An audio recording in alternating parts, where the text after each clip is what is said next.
The Silence, What It Is and How to Use It. By David V. Bush. Compiled and designed by Tabula Rasa Publishing Company in conjunction with CraftyCrayon.com 2005. You are hereby granted resale rights to this ebook in this format as long as original remains exactly intact in all ways. www.craftycrayon.com. Approach to the silence. Wrong thinking produces inharmony in our body, which in turn produces sickness. Our bodies sometimes are instantly reharmonized while in the silence. In the silence our minds become passive, open, free and loving, at which time the infinite master of harmony touches the mental chords of our being and we are well. Just as the piano can be tuned, so can the mind. Man's body is made up of 12 octaves, the same as in music. All matter is music. All matter is composed of 12 octaves. Wrong thinking brings inharmony in some of the octaves of our body. Right thinking tunes these organs, puts them back into their normal condition. Boys have their little steel magnets by which they pick up small pieces of steel, pins and so forth. When overworked, these magnets no longer attract. Then the boys take their magnets, have them rubbed against strong magnets or remagnetized with an electric current and their power is quickly restored. So with our bodies. Mind is the re-electrifier and reharmonizer of the octaves into all harmony. Right thinking, therefore, is the most important thing in life. As a man thinketh in his heart so is he. Just as a tuning fork near a piano will respond with the vibration when a key of the same pitch is struck on the piano nearby, so likewise do the bodies of men respond to proper stimulus and become in tune. By right thinking man can reharmonize himself, can achieve health, success and prosperity. To enter the silence one must first establish perfect relaxation in mind and body. Then as the consciousness is brought from one part of the body to another the tuning takes place. If the leader in the silence should be intoning, there will be many in the audience who will feel tinkling sensations, vibrations and often are instantly healed. They have been instantly reharmonized.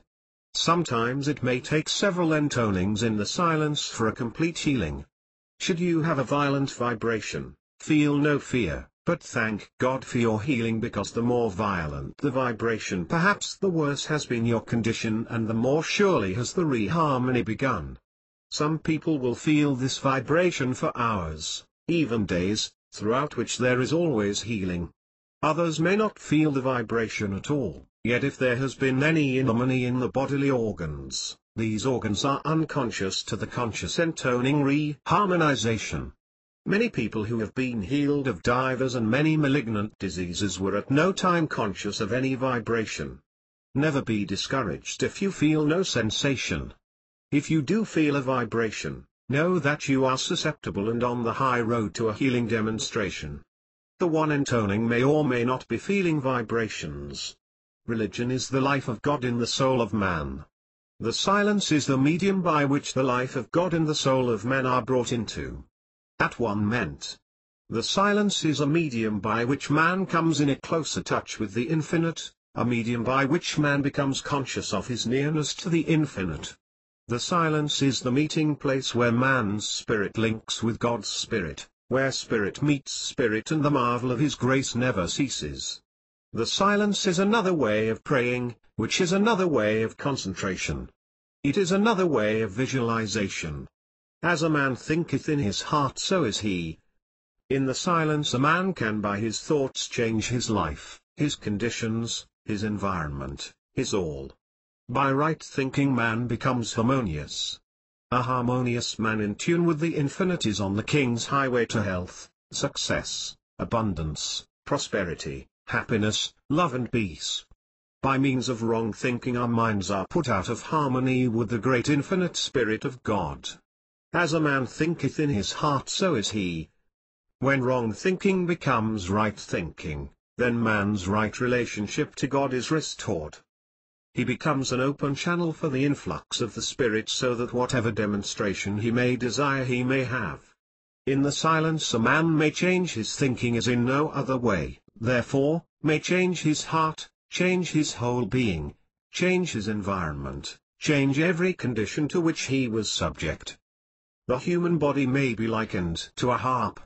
When man thinks rightly his body is in tune, but wrong thinking creates inharmony in the body and produces sickness. Wrong thinking produces inharmony in the mind, which, of course, disconnects man from rightful association with the divine. A man must, therefore, think right. Yet, because of centuries of erroneous conception of God and of the world, man has been a negative instead of a positive being, and his unwisdom has reacted upon the present generation. We are mental sending and receiving stations. What we receive depends upon how we are thinking now. For success, health and happiness we must in the silent chambers of the soul change our thinking if we are holding negative or inharmonious thoughts. In the silence there is presented to man his greatest opportunity to change his thinking. Wrong thinking produces inharmony of the body, which in turn produces sickness.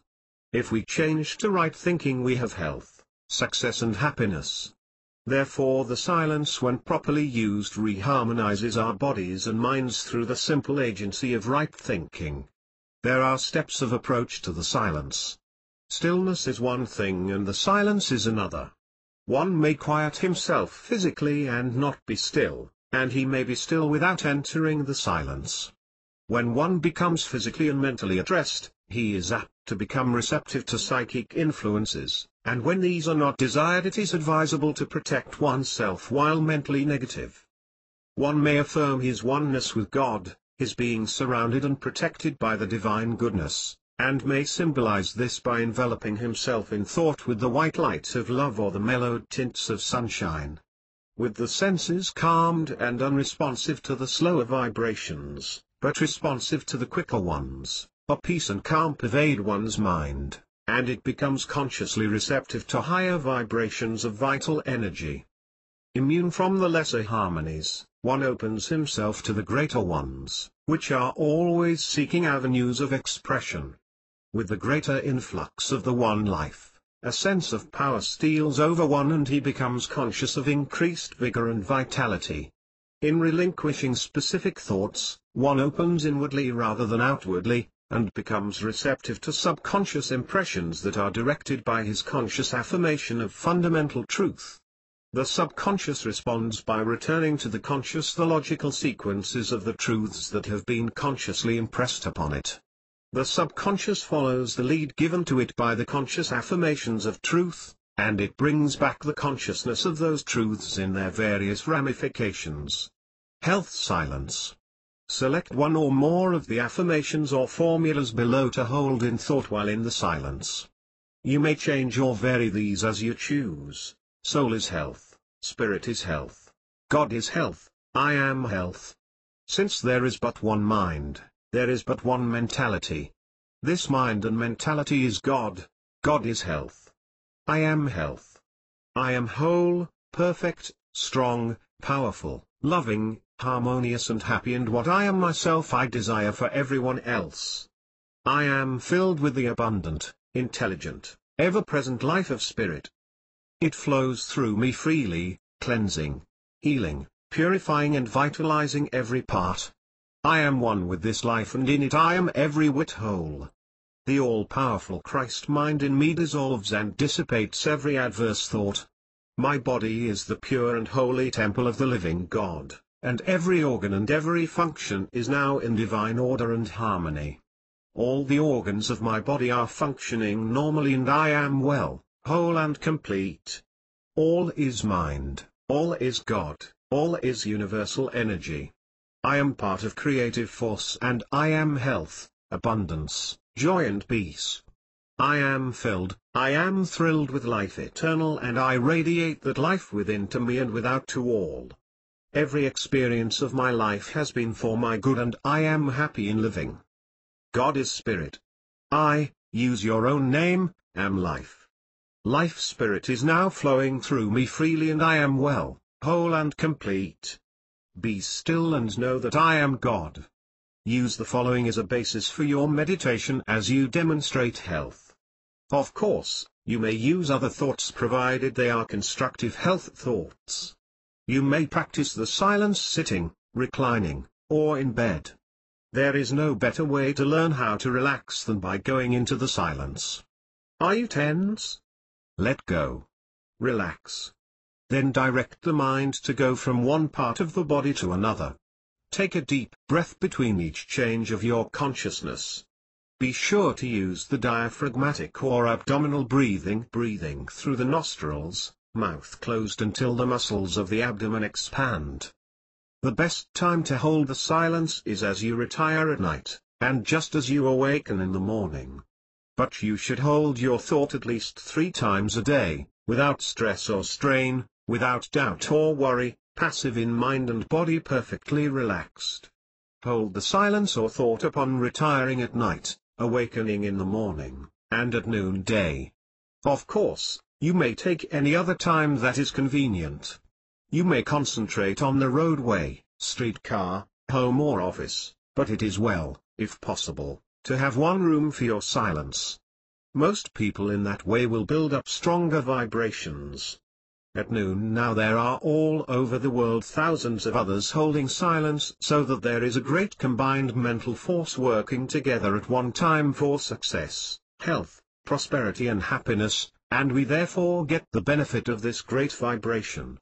The more often you hold the silence without stress or strain, as a rule, the quicker may be the demonstration. The real part of me is spirit, not matter. I believe that this body of mine is a tabernacle for the spirit.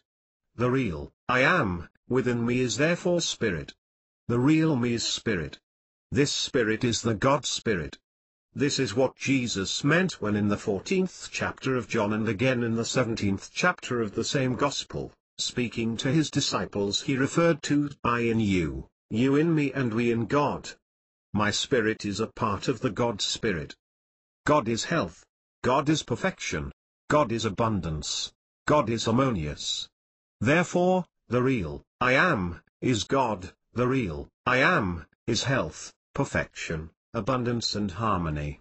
When I am sick, I know that it is the material of me that is sick, not the God Spirit. It is my physical being which is out of harmony. It is this tabernacle of which Paul speaks, housing my spirit, which gives me pain and suffering. The real me is not sick, it is my body.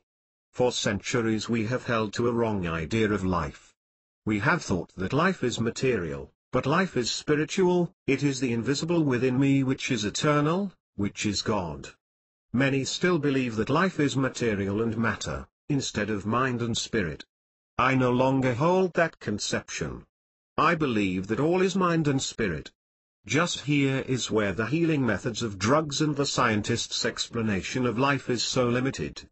Not until we recognize that life is really a thing of spirit, not matter, but mind, not material but spiritual, do we come into an understanding of truth. Jesus said, God is spirit, and on different occasions told his disciples that this spirit was within them as well as within himself. Therefore, this same spirit is within me, and this same spirit is the God Spirit of health, abundance, happiness, harmony and perfection. God is all health, all abundance, all harmony, peace and perfection.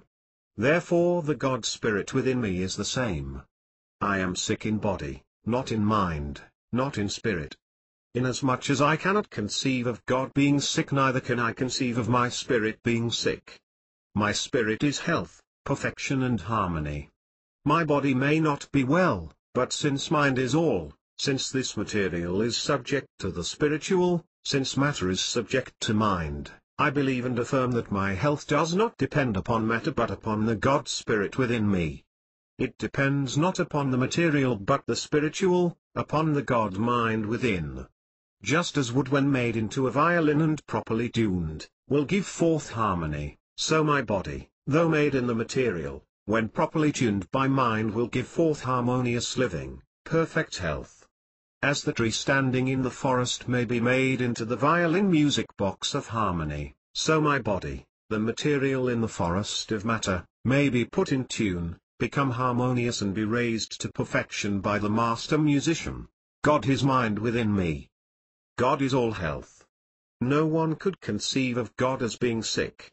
I can visualize only the eternal spirit of the infinite Father. Perfection existing in everything, and I, being a child in spirit, am well, whole and complete in spirit.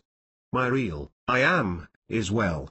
Science now asserts that matter is composed of 12 octaves, just as in music. My body is the composite of these 12 octaves. Science also says that every cell atom, every electron in my body is intelligent.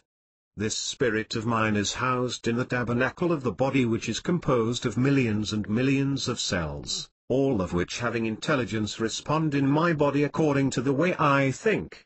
Every word I entertain, every thought I hold, influences every one of the millions of cells making up this tabernacle. My body is made whole and complete physically. That is, all the cells of my body are made over new every 11 months. The body I have today is not the body I had 11 months ago. I get a new body every 11 months, and my body is today what my thinking was yesterday, the day before that, and the months before that. My body in the future depends upon my thinking in the future. I am what I think I am. When I affirm that I am well, whole and complete, that I am perfect, harmonious and strong, I am suggesting to every atom in my body perfection, and every atom in turn begins to make my body over new in health and in perfection. I may or I may not have to wait for the element of time to make over every cell. That may be done spontaneously and instantly. There is no limitation to the power of God, so I shall not set a time limit for my healing, knowing that all things are possible with the Father. I affirm that now I have that which I desire. I know that now the spirit of divine health is surging through me, touching and reaching every atom of my body, and that now the God Spirit within me is perfect, and that Spirit makes my body perfect. Man is a spiritual being. Man expresses himself mentally and manifests himself physically. The one life animates all that exists. Harmony of existence depends upon the polarities of the three aspects of life. The mind is at ease when open to the inflow of the Spirit. It is discordant when it follows sensory impressions. The body is healthy when responsive to the direction of the spiritualized mind. It becomes diseased when it accepts the physical as its guide. One achieves mental ease and physical health through his mental polarity. If open to the physical and closed to the spiritual, discord will prevail. If open to the spiritual and closed to the physical, he lives the one life, in mental ease and physical health. I open my mind to the inflow of the Spirit. I place my body under the control of my spiritualized mind. I feel the one life animate my mind and my body. I am a spiritual being. I am perfect health. Thought to hold in the silence for abundance. The universal abundant Spirit supplies all my needs. There is no want or limitation in the law. If, perchance, there should appear to be lack of, or need of, abundance in our lives, it is because of wrong thinking, not because there is a lack of abundance. Therefore, we should enter the silence with the profound faith and conviction that the world is filled with plenty, and that all our needs are most bountifully supplied. The mind should be saturated with the conviction that all life is filled with abundance, all space is overflowing with abundance, all living comes from an abundant source of supply. In a universe where this is true, there can be no want, no lack for you or yours, for me or mine. As you take your exercises this month, take the affirmation above. As you walk on the street to your office, or place of business, continue this thought. As you go about your daily duties in the home or workshop, let the mind be saturated with a spirit, a feeling and thinking of abundance. The opulence of the universal source of supply now meets all my needs. The abundant life-giving spirit of prosperity now leads and guides me into the paths of plenty, peace and power. My mind is filled with prosperous thoughts, my being is pulsating in abundant rhythm. My soul is uplifted and sustained by 1,000 thoughts of ever-present abundance, prosperity and opulence. As these thoughts are maintained and repeated again and again, absorbed and sunk deep into the subconscious mind, know that all of your needs are this minute supplied. Know that you could not ask for anything from the Universal Spirit Father, God, without that Spirit being most willing to supply, instantly, all your needs. The spirit and body are well, but the flesh is weak. Allow your flesh to be stimulated, and your body to respond by thoughts of abundance, prosperity and opulence. I am now rich in thought, rich in body and rich in spirit. I am now part of the abundant ever-present spirit of prosperity and opulence. All that I need is now mine, mine, mine. The universal abundant spirit supplies all my needs. Thought to hold in meditation in the silence for misfortunes, grief, mistakes, reverses, failure, sorrow, loss and disappointment. All is good. We are entering upon a new consciousness for the human race, a higher plane of mentality, and a greater development of the spiritual life. In spirit, of course, there is no wrong, no sorrow, no grief, no misfortune, no losses, no reverses. In short, all is perfection. The age in which we are living has not yet developed this spiritual understanding. We are still of the earth earthly, and we are still in that consciousness where the physical is affected by seeming misfortunes, reverses, sorrows, griefs, trouble, sickness, etc. We may be wise in not expecting that suddenly this generation of man will reach that spiritual plane where there will be no recognition of anything except good. We are a part of the infinite spirit ourselves, and, of course, in spirit, we are perfection. But this physical body of ours manifests imperfection from time to time, because of our past training and past thinking, because of our own consciousness. In time, there is no doubt in my mind but that the spirit within will make a perfect body without. This perfection will be recognized in health and in peace of mind. It will be recognized so that there will be no such thing as misfortunes, sorrows, reverses, failures, griefs, disappointments or losses being able to affect our mentality or our body. In this state of consciousness, as we are emerging from the chrysalis, material stage of man into the greater life, into the deeper spiritual understanding, we are subject to certain conditions not conducive to peace of mind without an effort. In other words, we recognize, or feel the effects of losses, misfortunes, disappointments, sorrows, griefs, etc. We recognize now, that the time is coming when the spirit will be so completely in control of matter in the body, that we will not recognize any anomaly. To reach that great spirit is one of the big forward steps in this generation. To reach that spiritual plane also means the right kind of thinking now. We plan, today, for tomorrow. This is true in every walk of life. We plan our home today and build it tomorrow. We make our merchandise today and market it tomorrow. We sow our seed today and we reap the harvest tomorrow. We build our career today, little by little, and we reach the outcome tomorrow. Therefore, our thinking today will change our tomorrow. The thinking of this generation will change the condition of tomorrow's generation. If tomorrow's generation is going to be free from the recognition of sorrows, misfortunes, griefs, fears, pain, losses, failures, reverses, inharmony, discord, etc., it depends upon our seed sowing. Our seed sowing today should be, all is good. All is good in spirit. You can say that and be honest with yourself. All is perfection in spirit. All is good for us in spirit. All is good for our lives here. Spirit transcends matter. When we recognize, affirm, and continue to hold the constructive thought that all is good in spirit, we are changing our own mental attitude, our own bodies, all matter in general, getting ready for the greater realization of the spiritual manifestation in the next generation. Therefore, for your own good here today, in success, prosperity and happiness, as well as in health, peace and harmony, begin to pronounce over everything in life, all is good. If you have any misunderstandings, all is good. If you have any losses, all is good. Any reverses, all is good. any sorrow, all is good, any ignominy, all is good. In everything at all that is out of perfection you must recognize only the good. All is good. Sending your thought energy by repeating all is good, and thinking all is good, and living all is good, you will actually, in this day, overcome your difficulty, and turn all of your mistakes, blunders and misfortunes into stepping stones for your own success, health and happiness. I entered the silence this month, this day, this hour and this minute.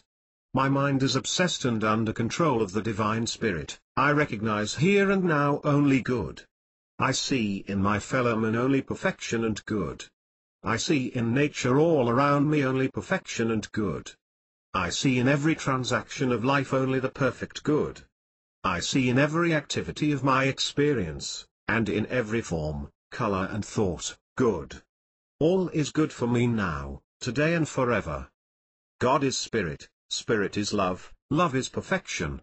God's Spirit is harmonious. I am perfect, I am love, perfection and harmonious. All is good. For harmony, peace, comfort. Base your thought for this silence upon the following. You may add any constructive thought you choose.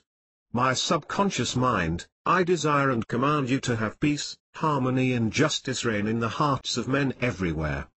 I realize that there can be no negative thinking for my destruction, downfall or harm sent out by anyone else that can reach my consciousness, or do me ill, unless I am afraid that such negative thinking will produce the evil effects others are planning. I know that thought is energy. This is scientifically demonstrated, and I realize that a constructive thought has much more energy than a destructive thought. I know, because it has been conclusively proven, that constructive thinking will blast away every negative thought current sent out by one person, or by 1,000. Therefore, if there should be any inharmonious thoughts anywhere in the world, any discordant thought current by those who seek my downfall, or block my progress, or by those who would endeavor to hurt my reputation, I know that by holding a harmonious attitude of peace, love, joy and success for everyone, including those who would do me wrong, that such constructive thought currents will blast away all of the discordant and inharmonious mental currents of evil so that they will not even reach my conscious mind. I also realize, when I hold my silent thought, my subconscious mind, I desire and command you to have peace and harmony and justice reign, that I am sending out the energy of construction which is bound to turn all of the efforts for my embarrassment and destruction into a higher current for my greater achievement. Therefore, I send out blessings and thanksgiving to the very ones who would work my downfall.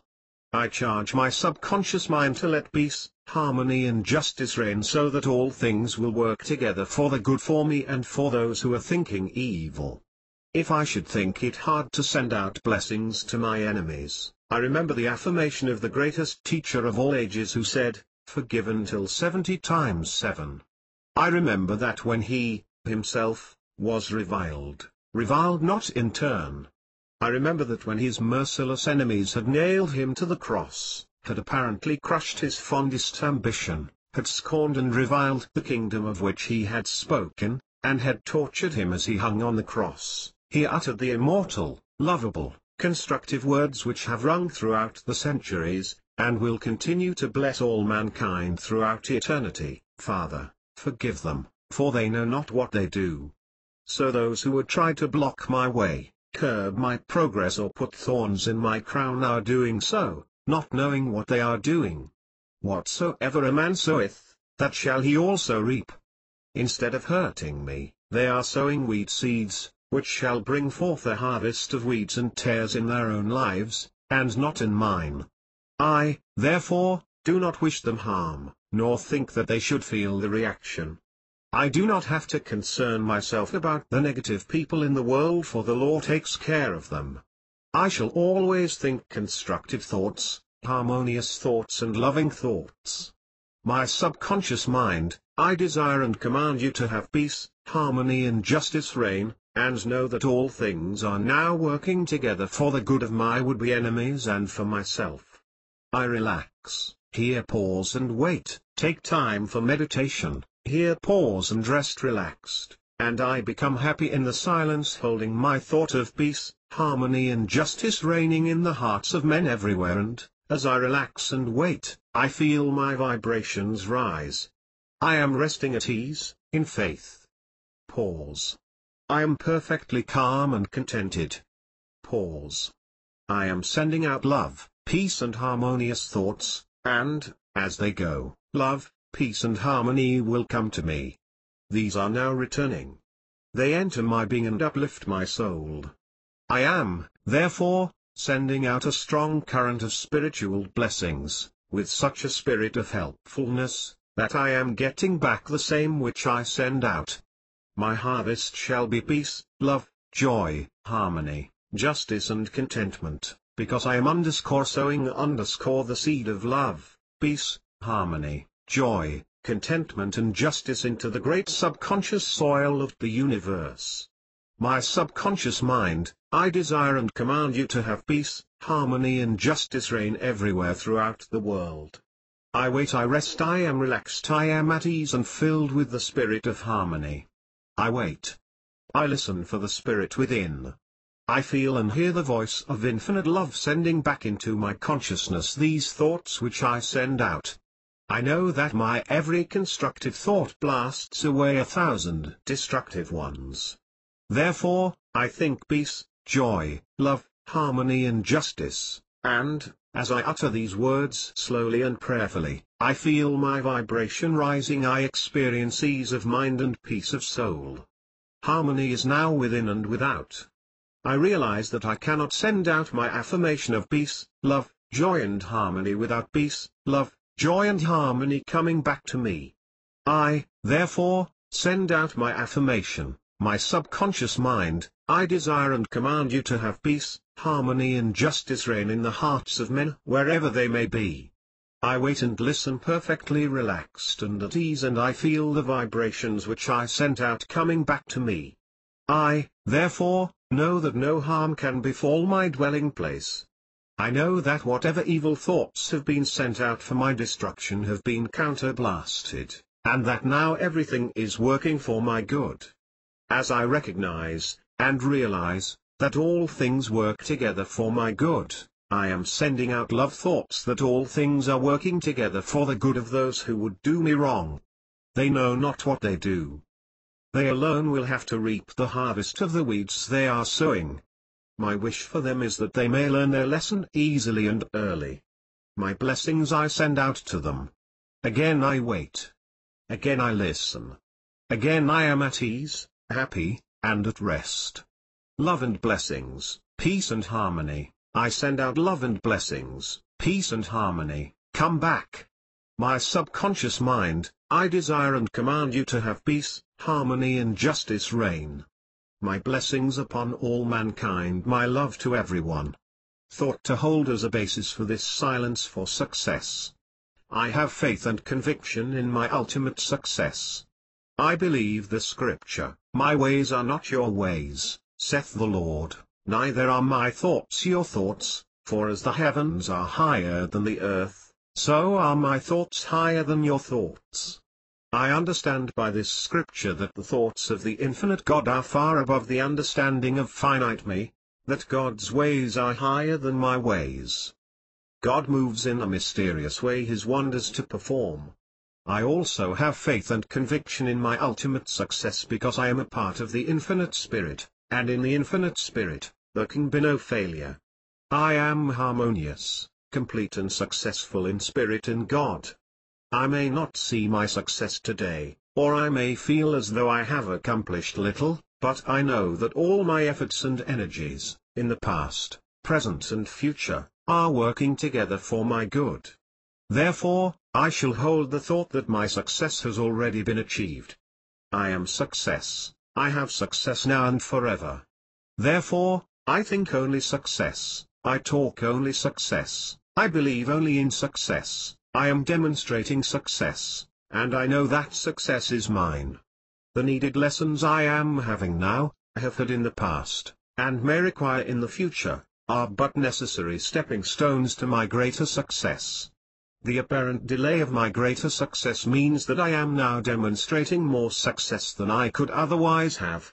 Dreams that I have dreamed, visions that I have visualized, and the goal that I have mapped out, are all a part of my ultimate greater success.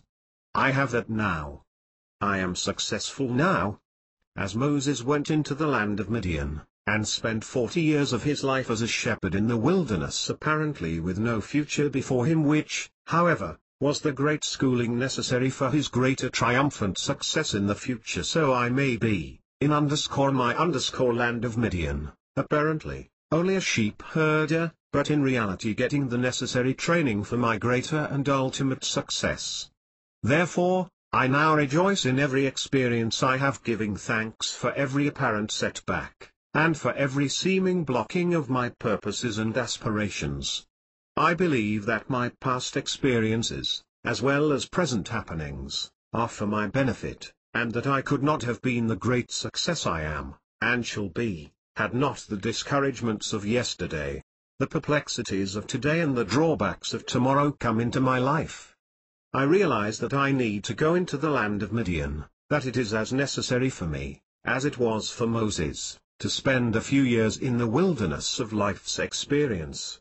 I am happy to know that I am in such company as that of the great leader of his people, and rejoice in the thought that the Lord has called me to spend my time in the land of Midian, getting the necessary training for the greater things the Lord has in store for me. There is no place in the world where clouds do not gather, and storms do not rage, but when the storms abate, and the skies clear, then do we appreciate more fully the glories and beauties of God, the universe and its natural laws, and infinite love.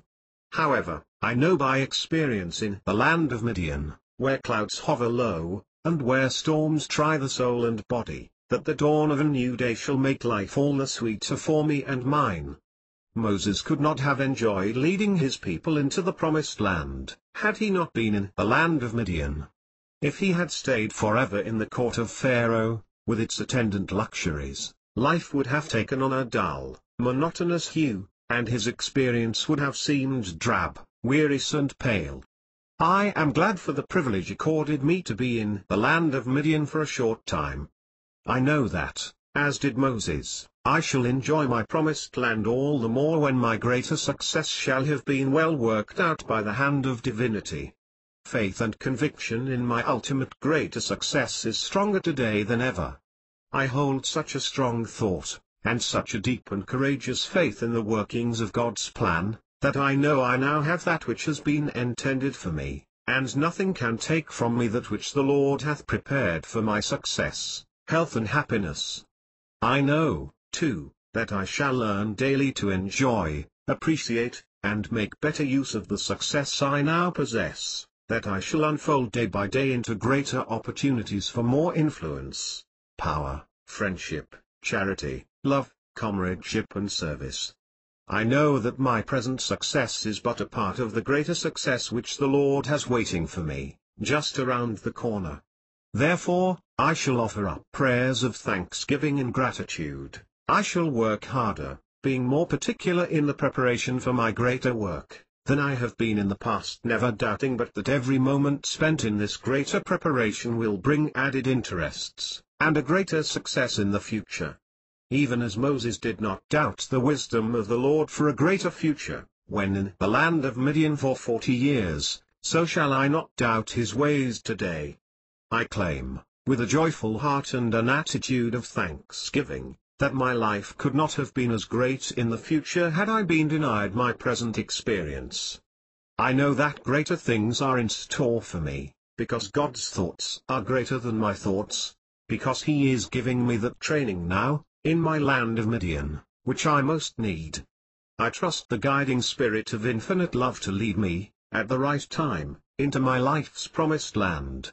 The success today, in my land of Midian, is attracting unto me the greater influence and power in my court of Pharaoh, and in my leadership, as I lead others into that promised land which the Lord has prepared for me and mine.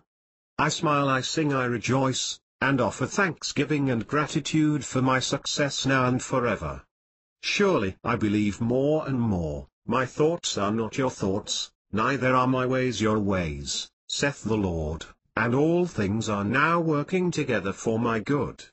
Therefore, I have faith and conviction in my ultimate success, in my greater success, in my greatest success.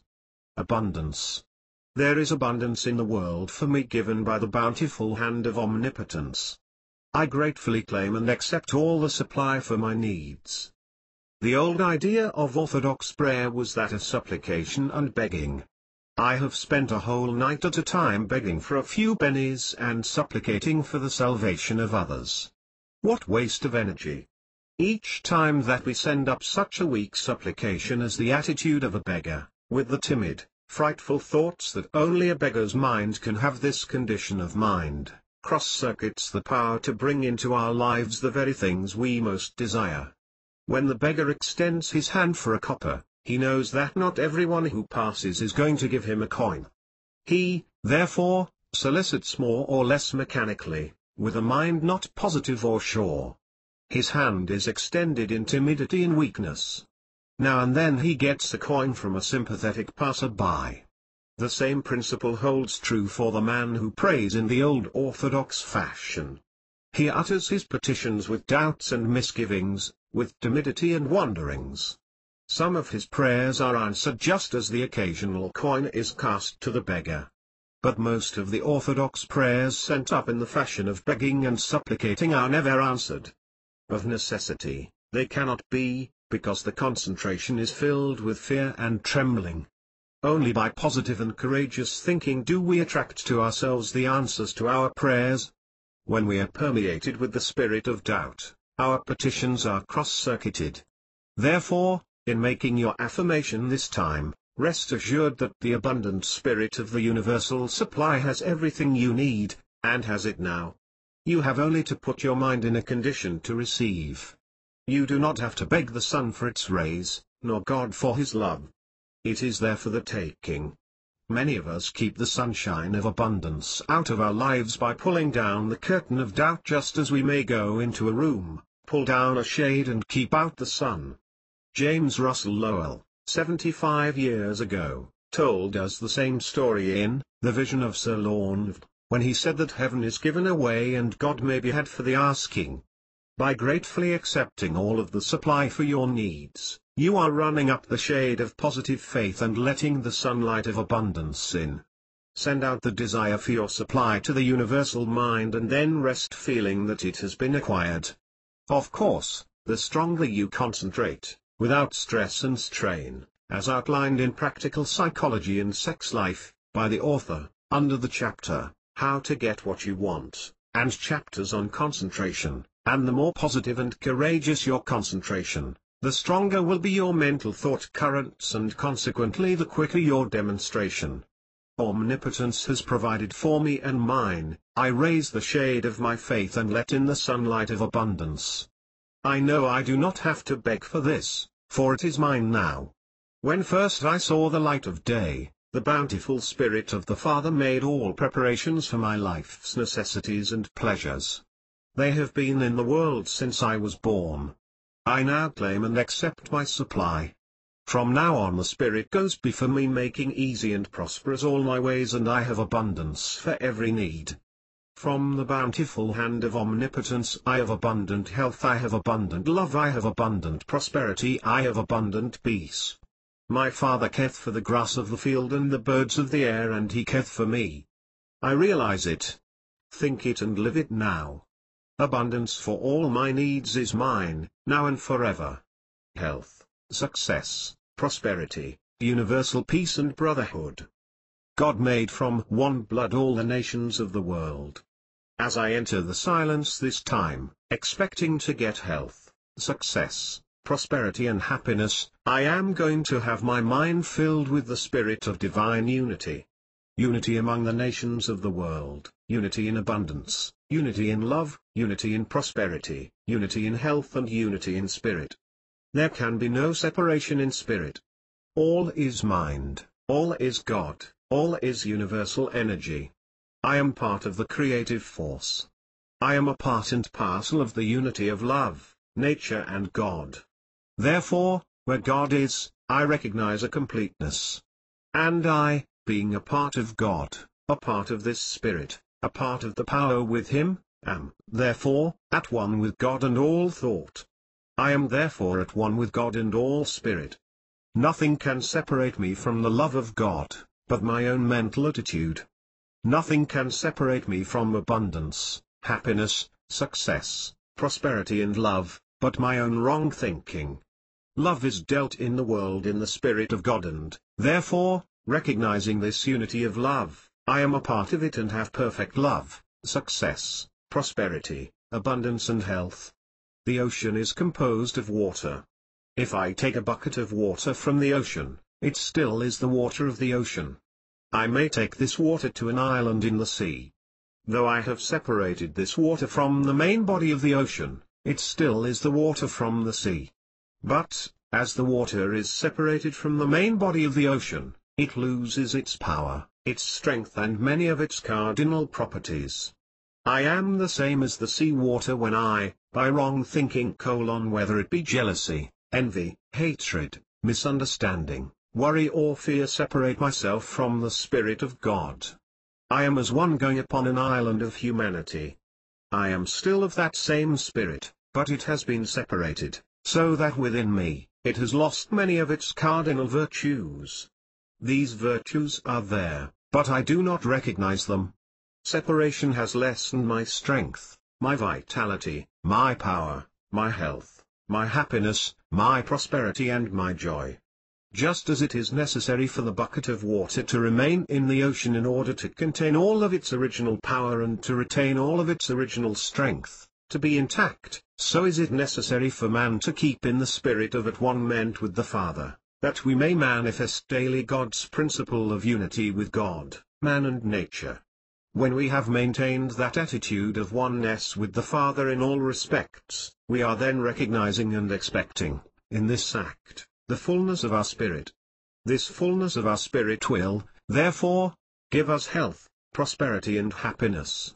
When I have a mind that is filled with negative, discordant or inharmonious thoughts, I am separating myself from the full expression of the divine within me. I am the bucket of water going stale on a human island, but, when I make my spirit at one with the Father by harmonious thinking, by love, kindness, goodwill, fellowship and cooperation, I am not only maintaining all of my original properties, but I am in correspondence with the Infinite Spirit so that I can manifest and express His original Spirit in every particular. Where there is a unity of spirit, there is unity of all the good things of life. Perhaps I am not drawing from the bank of life's experience everything that I ought to have because I have separated myself from the spiritual board of directors in this bank of life, and am not getting my dividends on time. My mental attitude is the cause, therefore, as I enter the silence this time, I am going to maintain the faith and the love spirit of my unity with all things. I maintain, therefore, my at one ment with God, with man and nature. I maintain that all of the original strength of spirit is mine. I hold that the manifestations of this original spirit will produce everything in my life for my ultimate good, because I am at one with the Father. All things are mine. The silence, this day, finds me at one with all. The silence, this day, finds me at peace with God, man and nature. The silence, this day, finds me in at one ment with God and all, in unity with every conceivable thing in the universe. Therefore, my unity, my at one ment with the Father, my wholeness of spirit with God brings into my life everything for my good. All things work together for my good in my at one ment with man, God and nature in my unity with all. How to have more? I am unselfish in action, being and motive. The science of psychology is applied to everyday life is, strictly speaking, a new science. It is a matter of thousands of people in the world all of a sudden coming in contact with certain laws, which make them successful, healthy and prosperous. It is quite natural, because man is interested more in himself than in anyone else, that, when he finds these laws may be applied to give him more abundance, the tendency may be to use these laws for selfish purposes. Nothing could be more unpsychological. The laws should be used for the individual, but should not stop there. Each individual who is profiting by the operation of the laws, or understanding of psychology, ought not only to get everything himself that psychology can give him, but he should pass these on to others, he should tell others about it, he should cry it from the housetops and megaphone it from the street corners. He should not want to get everything himself, but wish the same that he has to everyone else. By doing this, the law will rebound, and, instead of having less, he will have still more than he would have were he thinking about the laws for himself alone. The human race is made up of a whole lot of selfishness, and the man, or the woman, who hopes to get the most out of life and out of psychology, must learn at the very beginning of his or her understanding of the laws. Then, only, will the best come to those who are absolutely unselfish. If there is any selfish motive or selfish desire in your heart, you may operate the law and get a certain amount of benefit, nay, you may even become rich by it and have great power, but it should not end there. Your riches are for the use of others, as well as for yourselves, and the real psychologist, in getting his riches, will pass on to others that which he has. The real psychologist, in getting more power, will share it with others and will use it for the good of others, as well as for his own personal aggrandizement. Therefore hold the thought, I am unselfish in action, being and motive. Many a person never will get the demonstrations he wants, because the channel of abundance and prosperity, happiness and joy, is clogged up with his own selfish attitude. The selfish person who does operate the laws, does so by overbalancing his selfishness with some other great virtue. But when he is extremely selfish, he may never have demonstrations as he wants, he may not have enough other virtues to outweigh his selfishness. He may live for years, and know what the laws are, and yet lack this one little thing, unselfishness, in operating the laws for his own abundance, prosperity or happiness. If you are not having the demonstrations you want, it is because there is a kink in the mind somewhere. The kink may be selfishness, or it may be pride, haughtiness, duplicity, dishonesty, hatred, envy or jealousy. This time we are going to hold the thought, I am unselfish in action, being and motive, and each time we go into the silence, this unselfish spirit shall be the guiding star of our thoughts. It will be the personal touch with the infinite spirit itself. The beginning of life's happiness, as well as the end thereof, is the spirit of unselfishness. I am unselfish in action, being and motive. All things are in divine order. Divine harmony and peace actuate every thought and action of my being. I realize that all things are in divine order for me and mine. There can be no disturbance in the world without or the world within my being but that is in perfect harmony with the infinite. The circumstances outside of my life are all for my good. My environment where I am now and the conditions in which I am living, I make harmonize for me by my attitude of mind. I think only peace, I breathe only love, I speak only harmony. My conditions and my environment, although outwardly inharmonious to my likes and tendencies, are changed by the alchemy of my thinking into a perfect symphony of happiness for me now. Divine harmony and peace actuate every thought and action of my being. This thought is energy, this thought is life, this thought is power. The energy, life and power of this thought weaves all of my diversified life's experiences into a divine pattern of perfection for me. There can be no trouble, disappointments, sorrow, reverses, loss or discord but that shall be changed for my good when I think spirit and live the affirmation of today, namely, divine harmony and peace actuate every thought and action of my being. All things are in divine order. The spirit of divinity prompts my thinking. The divine within me actuates my actions. The God powers within, this minute are working all things together for my good. There can be no danger come nigh my dwelling for my body is the temple of the living God. Therefore, the God Spirit within me protects me from all harm, inspires me to high ideals, lifts me to heights of righteousness and fills my soul with love. Love for my circumstances, love for my present conditions, love for my environment, love for everyone in the world, love for all of the creation of God. Therefore I have no enemies, for I love all. I recognize no misfortunes, for the love energy within turns all misfortunes and sorrows into stepping stones for my greater advancement and achievement. The God energy within transforms all inharmonious conditions without into a perfect harmony within. The kingdom of God now reigns within me, and I am at ease, at peace and at one ment with all nature and God. The harmony therefore within me in nature and in God gives me perfect peace within and perfect peace without. Divine thought and energy, love and blessing actuate every action of my being. Where divine love reigns there can be no trouble, no discord, no inharmony, no lack, no limitation, no sorrow, no grief, no sickness, no failure. The energy of divine love transforms all things into my good. The love and peace of the Father abideth within me and is manifested without, so that my life is one harmonious whole touching the lives of all others who come in contact with me, so that they, too, feel my vibrations of at one ment with the Father, and they in turn become harmonious and complete in spirit with man and God. Divine harmony and peace actuate every thought and action of my being. All things are in divine order. Thought to hold in silence and to meditate upon during the day for justice. There's a spirit of justice that secures me in which is my own. If we reach a consciousness of justice, we need have no doubts as to our care in every particular while journeying between the two peaks of eternity from birth to the great divide. There is nothing that can defeat justice, and the person who has a consciousness of justice will attract to himself every conceivable thing needed for this life, because it will be the logical objective of justice to supply to each individual the justice for which he thinks.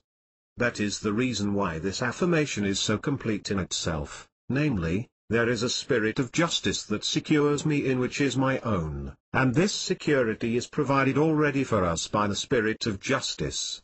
It would be a psychological paradox to think that justice could be defeated. That could not be. Perhaps it appears to you that your own has not yet been secured to you, but, remember that life is fleeting, that a year is as a tale that is told, and that a decade is but as ships that pass in the night, when the years have vanished in the distance.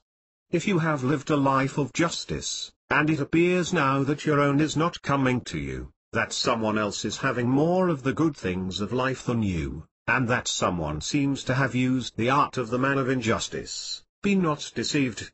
God is not mocked, for, whatsoever a man soweth that shall he also reap. If you have sowed equity and justice in the days that are gone, be sure that the same equity and justice will be secured to you.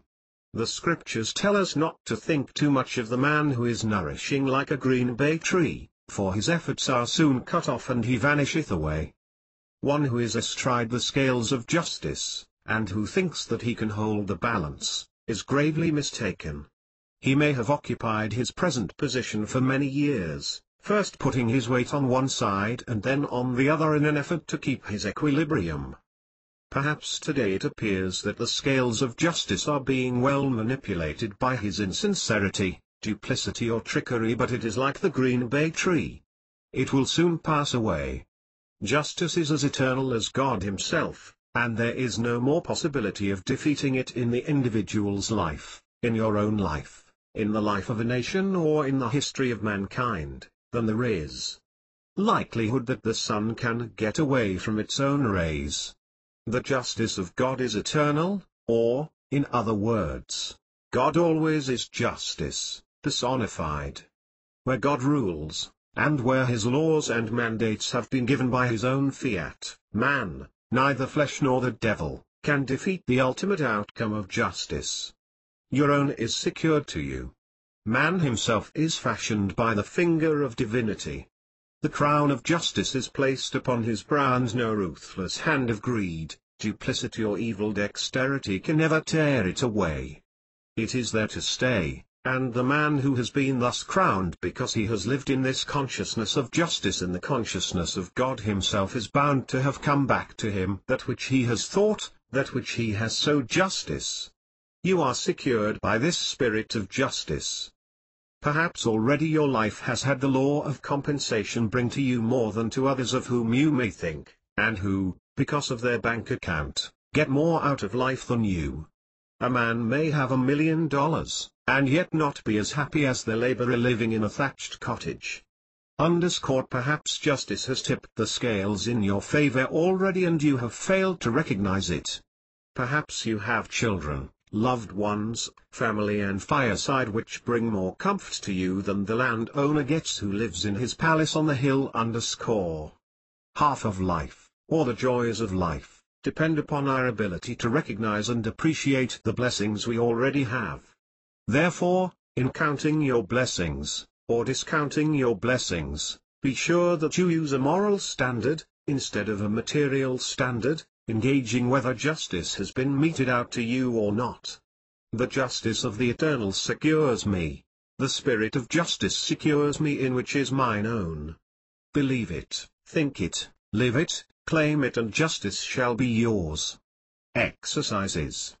Question: in practicing the silence, the mind seems to flutter all about and there is great nervous tension. What is wrong? Answer: lack of concentration. This person ought to follow some simple exercise of concentration, such as given below, until the mind has control over the body.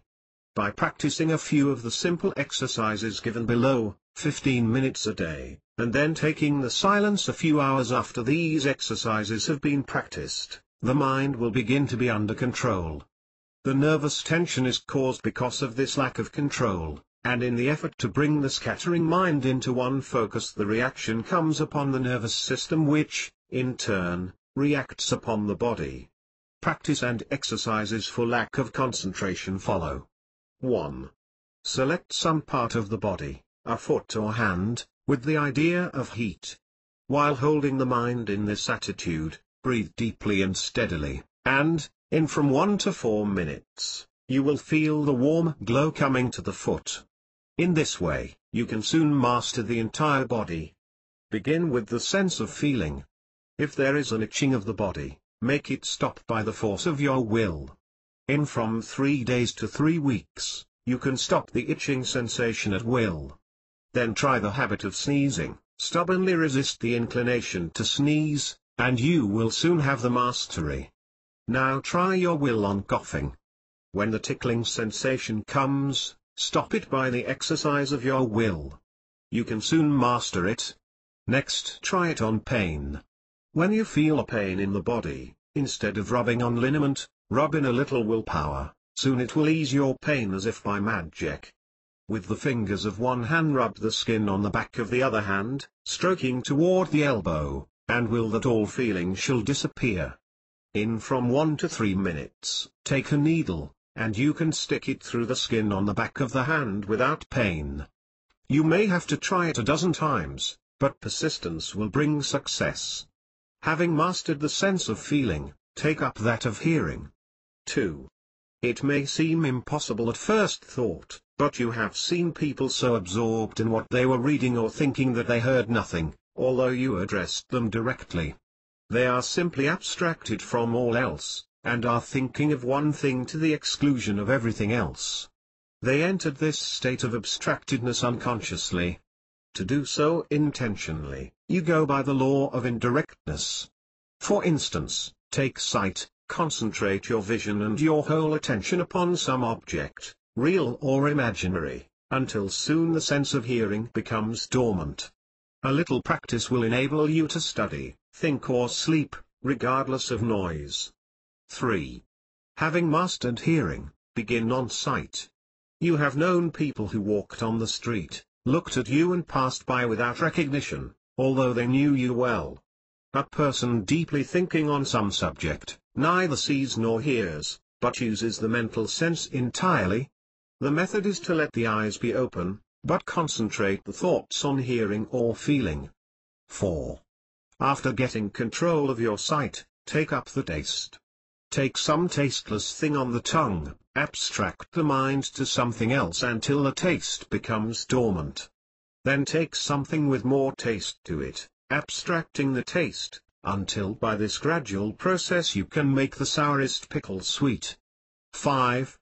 Finally take some light odor, and hold it before the nostrils, abstracting the attention from the sense of smell, by hearing or seeing, etc. until by practice you can pass through the foulest odor without inconvenience or notice.